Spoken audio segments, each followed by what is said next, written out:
ছিল পুলিশে, আচ্ছা ওরা পতাকা বেঁধেছিল বলে ওদের এদের মারধর করেছে, আপনাকে তুলেও নিয়ে চলে গেছিল কেন? এরা তারপরেও আসছে, এরা বলুন কেন? ভালোবাসা থেকে তো একে যদি ন্যূনতম আমি রেকগনাইজ না করতে পারি তাহলে আমার থেকে ব্যর্থ আর কেউ হতে পারে না। বসো ভাই বসো। আজকে আমাদের পার্টির পক্ষ থেকে আজকে অধিকার সভা, বক্তব্য দেওয়ার অনেক ছিল, সিরিয়াস বলছি, আমার মাইন্ড ঘেটে গেছে। আমি আজকে একটা প্রোগ্রাম ছিল, একটা স্কুলের প্রোগ্রাম, সেখানে আমি বলেছিলাম এখানে গিয়ে একটু এসআইআর নিয়ে বলবো। সিরিয়াস বলছি, আমার মাইন্ড ঘেটে গেছে, বক্তব্য দেওয়ার আর মাইন্ড নাই। মানে আমি আমার দেখুন, আমি আমাকে দুঘা মারলে আমার রাগ হয় না, আমার ভালোবাসার মানুষদের উপর যদি বেইনসাফি হয় না আমার মাথা গরম হয়ে যায়। এসে দেখছি এত ভালোবাসার মানুষকে দাঁড় করিয়ে রেখেছে, বসার মধ্যে চট দেয়নি, আমার মাইন্ড সিরিয়াস বলছি ঘেটে গিয়েছে। আজকে আমার এই ভাইটা পতাকা লাগাতে গিয়েছিল, তারপরে গতকালকে আক্রমণ হয়েছে, মারধর করেছে। পতাকা লাগানো গণতন্ত্রের পরিপন্থী না গণতন্ত্রের মধ্যে আমাদেরকে জানতে হবে। ইলেকশন কমিশন অফ ইন্ডিয়ার ওয়েবসাইটে যাবেন, সেখানে গিয়ে আপনারা দেখবেন, ইলেকশন কমিশন অফ ইন্ডিয়ার ওয়েবসাইটে গিয়ে দেখতে পাবেন 2200 থেকে 2500 রেজিস্টার্ড পলিটিক্যাল পার্টি আছে। তৃণমূলের ভাইরা আমাদের দেয়ালে লাগানো পতাকাকে ছিঁড়ে ফেলে দিচ্ছে, আমাদের দেয়ালে লাগানো ওয়াল পোস্টারকে ছিঁড়ে দিচ্ছে, বা আমাদেরকে পতাকা লাগাতে গেলে তারপরে আক্রমণ করছে। ওদের সাথে আমাদের এটা তফাৎ। আজকে আমার একটা প্রোগ্রাম ছিল স্কুলের, স্বাধীন শিশু শিক্ষা নিকেতন স্কুলের একটা রক্ত অর্পণ শিবিরে গিয়েছিলাম। ফেরার পথে আমি খবর পেলাম আবার আজকে ওই উলুবেড়িয়া শহরে তৃণমূল কংগ্রেসের একটা প্রোগ্রাম আছে।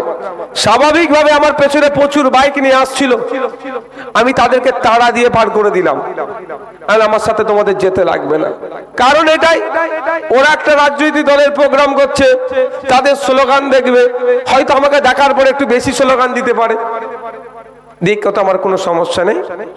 যদিও আজকে কিন্তু কেউ দেয়নি, সেটাও আপনাদের বলছি আমি, বরঞ্চ হাত দেখিয়েছে, ভাইজান যাচ্ছে বলেছে। সত্য কথা বলবো ভাই, আমি রাজনীতির ময়দানে মিথ্যার আমি আশ্রয় নেব না। তা যদি আমাকে থেকে দুটো স্লোগান দেয়, আমাদের সাথে বাইকের যারা দেবে, ভাইজান যাচ্ছে, ওদের পিক আপ বেড়ে যাবে, ওরাও দেবে, তর্ক বিতর্ক হবে, হয়তো একটা গোলযোগ তৈরি হতে পারত। গোলযোগ তৈরি হলে কি হতো, তৃণমূল যে আজকে তার প্রোগ্রামটা করছে, একটা তারা তাদের যে মাইন্ডে করছে সেই মাইন্ডে করতে পারতো না, হয়তো আমার বিরুদ্ধে করছে, আমি বলছি তারপরেও।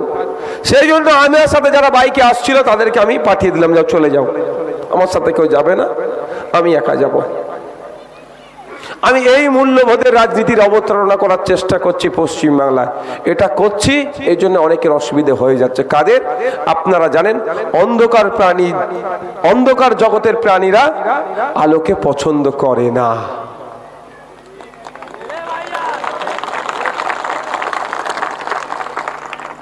তা বলে কি আমাকে হিংসার বদলে হিংসা করতে হবে, মারের বদলে মার দিতে হবে? না, কোনোদিন সম্ভব নয় এটা। কারণ যদি চোখের বদলে চোখ নেওয়া হয়, পৃথিবীতে একদিন সবাই কি হবে? অন্ধ হয়ে যাবে। ও কাজটা আমরা করতে পারি না। অগণিত মানুষ, প্রচুর মানুষ আজকে এসে উপস্থিত হয়েছেন, এত বাধা বিপত্তির পরও আপনাদেরকে ধন্যবাদ জানাই আমাদের বাগনান বিধানসভা নেতৃত্বদেরকে, ধন্যবাদ জানাই রাজ্য কমিটি, জেলা কমিটি, বিভিন্ন স্তরের যারা আজকের স্টেজে নেতৃত্বরা আছেন, ধন্যবাদ জানাই মিডিয়ার মেইন স্ট্রিম থেকে শুরু করে ডিজিটাল প্ল্যাটফর্মে যারা কাজ করছেন তাদেরকে ধন্যবাদ জানাই, প্রশাসন বন্ধুদের যাদের সহযোগিতায় আমরা এই প্রোগ্রামটা সুষ্ঠুভাবে করতে পারছি। আমি গুটি কয়েক কথা আপনাদের বলবো। আমরা 21শে জানুয়ারি কলকাতায় অধিকারের মহাসমাবেশ ডেকেছে। যেভাবে এসআইআর এর নামে পশ্চিমবাংলার ভোটারদেরকে হয়রানি করা হচ্ছে, এটা বন্ধ করতে হবে। এই মর্মে কলকাতায় আমাদেরকে দলগতভাবে সমবেত হয়ে এই প্রতিবাদ ওখান থেকে তুলতে হবে।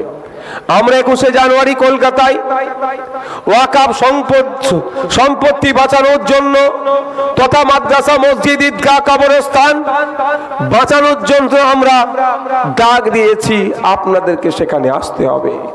আমরা 21শে জানুয়ারি কলকাতায় শহীদ মিনার ময়দানে এই জন্যই ডাক আপনাদের দিচ্ছি, আপনাদের আসার জন্য অনুরোধ করছি।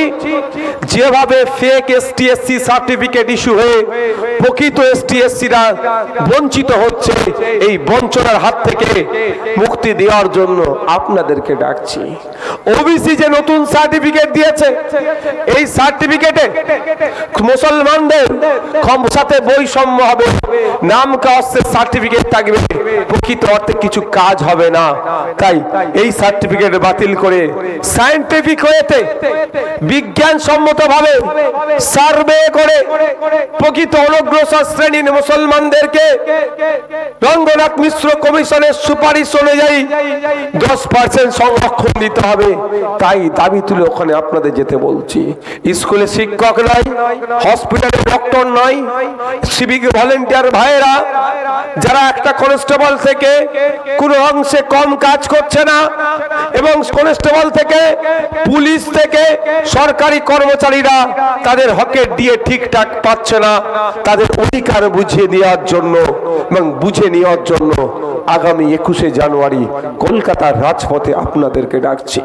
তামান্না থেকে শুরু করে তিলোত্তমা থেকে শুরু করে রাজ্যের বিভিন্ন প্রান্তে মহিলারা, নারীরা যেভাবে অপদস্থ হচ্ছে, অপমানিত হচ্ছে, খুন হচ্ছে, ধর্ষণ হচ্ছে, অধিকার থেকে বঞ্চিত হচ্ছে, নারীদের অধিকার সুনিশ্চিত করার জন্য আপনাকে আমাকে আগামী 21শে জানুয়ারি কলকাতার রাজপথে ডাকছে ইন্ডিয়ান সেকুলার ফ্রন্ট। শুধু তাই নয়, যেভাবে জঙ্গলের স্বাভাবিক অধিকার আদিবাসী ভাইদের ফরেস্ট রাইট অ্যাক্ট 2006-কে অ্যামেন্ডমেন্টের নামে আদিবাসীদের কাছ থেকে কেড়ে নেওয়া হচ্ছে, সেটা আদিবাসীদেরকে ফিরিয়ে দেওয়া হোক, এই লক্ষ্যে আমরা সমবেত কণ্ঠে আওয়াজ তুলব কলকাতার রাজপথ থেকে। আপনারা আসবেন তো ভাই? আপনারা আসবেন তো সব ঐক্যবদ্ধ হয়ে, দলবদ্ধ হয়ে? আপনাদের জানিয়ে রাখি, এটা কাকতালীয় নয়, এর মধ্যে নিশ্চিতভাবে রহস্য লুকিয়ে আছে। 21শে জানুয়ারি রাজ্যের বিভিন্ন প্রান্তে হিয়ারিং এর ডাক দিয়েছে। ইচ্ছাকৃতভাবে অনেকে বলছে রুডিং মাফিক দিয়েছে। আমি ওই বিতর্কে জড়াবো না, আমি শুধু এতটুকু কথাই বলবো, যারা 21শে জানুয়ারি কলকাতায় শহীদ মিনারে অধিকারের মহাসমাবেশে যাওয়ার জন্য মনস্থির করেছেন, কিন্তু বাড়িতে হিয়ারিং এর নোটিশ এসে গিয়েছে, আমি আপনাদের বলছি আপনারা প্রস্তুত নেন, 21শে জানুয়ারি আপনারা কলকাতায় শহীদ মিনারে পৌঁছে যান। এবার হিয়ারিং এর নোটিশ এসেছে, তাহলে কি করতে হবে আজকে আমি চেষ্টা করছি। রাত্রেই আমাদের একটা ভিডিও ছাড়বো, সেখানে বিস্তারিত বলবো। আপনাকে শুধু একটা দরখাস্ত লিখতে হবে ইআরও সাহেবের কাছে, বিধানসভা ভিত্তিক ইআরও সাহেব আছে, একটা দরখাস্ত লিখবেন। সেখানে সে দরখাস্ততে আপনি উল্লেখ করে দেবেন যে আপনি কেন উপস্থিত হতে পারছেন না, আপনাকে অল্টারনেটিভ ডেট দেওয়া হোক। তাও আপনাদের জানিয়ে রাখি, আপনারা মাননীয় বিষয়বস্তুটা যেটা থাকবে যে শুনানির দিন পরিবর্তনের আবেদন বিষয় থাকে না, প্রথমে কি লিখবেন যে প্রতি লিখলে যে মাননীয় বা মাননীয়া ইআরও সাহেব, ইলেকট্রাল রেজিস্ট্রেশন অফিসার ইআরও লিখলেন। তারপরে আপনার যে বিধানসভা, বাগনান বিধানসভা, জেলা হাওড়া জেলা, ফার্স্ট পার্টটা শেষ হয়ে গেল। তারপরে বিষয় লিখলেন, বিষয় লিখে দেখবেন শুনানির দিন পরিবর্তনের আবেদন। শুনানির দিন ডেকেছে আপনার, হিয়ারিং মানে শুনানি, আমি প্রচারিত ভাষার কথা বলছি, শুনানির ডেট পরিবর্তনের আবেদন। তারপরে কি লিখবেন, মহাশয় মহাশয় যে সম্মানিত দিই আমরা, সম্মান তো দিতেই হবে মানুষকে। আমি অর্থাৎ আপনার নাম লিখলেন, আপনার পিতার নাম লিখলেন, ঠিকানা লিখলেন, আমাদের পক্ষ থেকে, আপনাদের পক্ষ থেকে 21শে জানুয়ারি 2026 আপনার দপ্তরে SIR এর বলে SIR লিখে যে বিষয়ের জন্য আপনাকে ডেকেছে, আপনার 6 জন আছে, আপনার নামের বানান ভুল কিছুতে দিয়েছে, আনম্যাপড হ্যান ত্যান ঘোড়ার ডিম যেগুলো হয়েছে সেটা লিখে সংক্রান্ত শুনানির জন্য নোটিশ দিয়েছেন। আপনাকে বিশেষভাবে অনুরোধ করছি 21শে জানুয়ারি 2026 বুধবার অনেক আগে থেকেই আমার একটি গুরুত্বপূর্ণ অন্যত্র একটা প্রোগ্রাম রয়েছে। আপনার কাছে বিশেষভাবে আবেদন, শুনানির দিন 21শে জানুয়ারির পরিবর্তে অন্য কোনো একটি দিন আমাকে দেওয়া হোক। সেই দিন আমি অবশ্যই আপনার দপ্তরের শুনানিতে উপস্থিত বা হাজিরা থাকব। অতএব আমি আশা রাখি আপনি আমার প্রয়োজনীয় ব্যবস্থা গ্রহণ করবেন। জাস্ট আমি এটা একটা মডেল বললাম, এত কিছু লেখার দরকার নেই। টুদা বা প্রতি মাননীয় ইয়ারো বাগনান বিধানসভা বা হাওড়া জেলা, বিষয় শুনানির ডেট পরিবর্তন, আমার নাম অমুক, এখানে বাড়ি, পিতার নামে এই নোটিশ আমার নামে এসেছে, এই দিনকে আমি থাকতে পারছি না, আমাকে নতুন একটা তারিখ দেওয়া হোক করে জমা দিয়ে দেবেন। গিয়ে জমা দিয়ে রিসিভ নিয়ে চলে আসবেন সোমবারই, কাজ শেষ। তারপরে আপনাকে দ্বিতীয় তারিখ দিতে বাধ্য। গতকাল আমি কিন্তু ইলেকশন কমিশনের সিও অফিসে গিয়েছিলাম, সেই জন্য আমি দায়িত্ব নিয়ে বলছি। ঠিক আছে, সোমবারে যে জমা দিয়ে দেবেন, বুধবারে চলে যাবেন কোথায়? শহীদ মিনারে। আর কোনো কারো ভয়ের কারণ আছে যে কি হবে? শুনানি নোটিশ এসেছিল, কোনো ভয়ের কারণ নেই। প্রথম দিনে বলেছি আতঙ্কিত হবেন না, আজকেও বলছি এসআইআর নিয়ে আতঙ্কিত হবেন না। ও যদি বাঘ হয় আমরা বাঘকে বন্দি করব, ঠিক আছে? আর এটাও ভাইয়ের আমাদের বলে দিয়েছে, জানিয়ে দিই, পশ্চিম বাংলার একটা বৈধ ভোটারের নাম যদি বাদ যায়, তার পাশে কেউ থাকুক আর নাই থাকুক, তার পাশে ইন্ডিয়ান সেকুলার ফ্রন্ট থাকবে, নওশাদ সিদ্দিকী থাকবে, খাম চিহ্ন তার হয়ে লড়াই করবে। একটা বৈধ ভোটারের নাম যদি বাদ যায়, এতটুকু জানিয়ে রাখছি, তার জন্য সুপ্রিম কোর্টে নওশাদ সিদ্দিকী মামলা করতে যাবে। আপনাদের বলেছিলাম খসড়া লিস্টের কথা, এসব বললে আবার তৃণমূলী ভাইদের রাগ হয়ে যায়, কিন্তু আমি বাস্তব কথা বলি, পয়েন্টে পয়েন্টে কথা বলি, ওদের জয়েন্টে জয়েন্টে ব্যথা লাগে। আমি কি করতে পারি? 58,000 নাম বাদ পড়েছে। ওই 58,000-এর মধ্যে আপনার বুথের বৈধ ভোটারের কারো কি নাম বাদ পড়েছে? বললে বলবেন, তার জন্য আমি লড়াই করব। কিন্তু 58,000-এর মধ্যে গুটি কয়েক মানুষের নাম বাদ পড়েছে, যেটা খবর পেলাম বিওলোদের হয়তো কিছু আপডেটের ক্ষেত্রে ভুল হয়েছে, কিন্তু তাদের নাম আবার ইনক্লুড হয়ে যাবে। তাহলে 58 লক্ষ নাম বাদ পড়েছে সারা পশ্চিম বাংলায়। এই নামটা বাদ না, এই নামটা বাদ পড়েছে কারা? অ্যাবসেন্ট যারা, অস্তিত্ব যাদের খুঁজে পাওয়া যাচ্ছে না, ভোটার লিস্টে আছে, মানুষ খুঁজে পাওয়া যাচ্ছে না।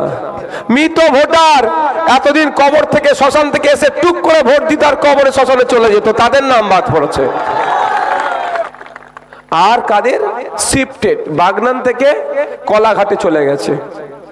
কলাঘাটে ভোটার লিস্টে নাম উঠবে, এখানে নামটা বাদ যাবে। মোদিজি দেশের প্রধানমন্ত্রী, সারা ভারতবর্ষের ভোটার লিস্টে এক জায়গাতেই নাম থাকবে। মমতা ব্যানার্জি রাজ্যের মুখ্যমন্ত্রী, সারা ভারতবর্ষে যত রাজ্যে ভোটার লিস্ট আছে, যে কোনো রাজ্যের যে কোনো বিধানসভার যে কোনো গ্রামের বুথে এক জায়গাতেই নাম হবে। যে মুখ্যমন্ত্রী মানে 10 জায়গায় নাম হবে না, কিন্তু খোঁজ পাওয়া যাচ্ছে একজনের 3 জায়গায় 4 জায়গায় নাম, মানে শুধু ছাপ্পা মারবে, সেটা বন্ধ করতে হবে। এই এসআইআর এর পক্ষে আমরা কোনটা? স্বচ্ছ লিস্ট তৈরির এসআইআর এর পক্ষে। কিন্তু স্বচ্ছতার নামে মানুষকে ডেকে যে হয়রানি করছে, এই রাজনৈতিক এসআইআর এর বিরুদ্ধে আমরা। তার জন্য জানিয়ে রাখি আপনাদের। বলছে নওশাদ সিদ্দিকী কি করছে? আরে তোমার দিদি যখন রাজপথে নেমে নাটক করছিল, নওশাদ সিদ্দিকী তখন দিল্লির সুপ্রিম কোর্টের উকিলকে দিয়ে সুপ্রিম কোর্টে মামলা করিয়েছে এসআইআর নিয়ে। বলছে নওশাদ সিদ্দিকী কি করছে? নওশাদ সিদ্দিকীর খোঁজ তোমাকে নিতে হবে না, তুমি তোমার দাদুর কবরটা যে এখন সুরক্ষিত আছো, এটা নওশাদ সিদ্দিকীর জন্য হচ্ছে না, মাথায় রেখো। আজকে আমার ওই 2 ভাইকে যারা মেরেছে, তাদের বাপের কবর, দাদুর কবর, নানার কবর, নানির কবর, আত্মীয়র কবর যে এখনো সুরক্ষিত আছে। মেরেছে কারা? তৃণমূলের নেতারা। আর কারা মেরেছে সেটা ভালো করে জানি, চর্বি বেশি কাদের। তারা শ্মশানে যাওয়ার লোক নয়, তারা মরে গেলে কবরে যাওয়ার লোকই। বুঝে নিচ্ছেন কি বলছি? চর্বি বেশি তো এদের, ভাই চর্বি তো বেশি এদের, এই তো মারবে, তাছাড়া তোমার তো আসবে না। এরা তো বার খাই বেশি, পাম দিলে ফুলে যায়। তো যারা আমার দুই ভাইকে মেরেছে তাদের উদ্দেশ্য বলছি, আপনারা ভেরিফাই করে দেখে নেবেন ওর আব্বা আম্মা দাদু দাদি পরিবারের যারা কবরবাসী হয়েছে, এতদিন ওর কবরটাকে বুলডোজার চালিয়ে জুতোর ফ্যাক্টরি কারখানা হয়ে যেত। এখনো যে হয়নি নওশাদ সিদ্দিকী করা মামলার জন্য, এই খামচিহ্ন নেতার জন্য। আর সেই খামচিহ্ন লাগাতে গেলে অসুবিধা হচ্ছে। ও মমতা ব্যানার্জির হয়ে ওকালতি করছে, করুক, ওতে আমার অসুবিধা নাই। কোন মমতা ব্যানার্জি, অভিষেক ব্যানার্জি, সাজদা আহমেদ, কোন এমএলএ ওর বাপের দাদুর পরিবারের কবরটাকে বাঁচানোর জন্য সুপ্রিম কোর্টে মামলা করেনি, করেছে নওশাদ সিদ্দিকীদের মতো কিছু মানুষ। আর আজকেও বলে যাচ্ছি, এসআইআর এ যদি নাম গন্ডগোল ওই নেতাটারও হয়, পাশে তৃণমূল দাঁড়াবেন, এই নওশাদ কি দেখবেন ওর পাশে দাঁড়াতে হচ্ছে।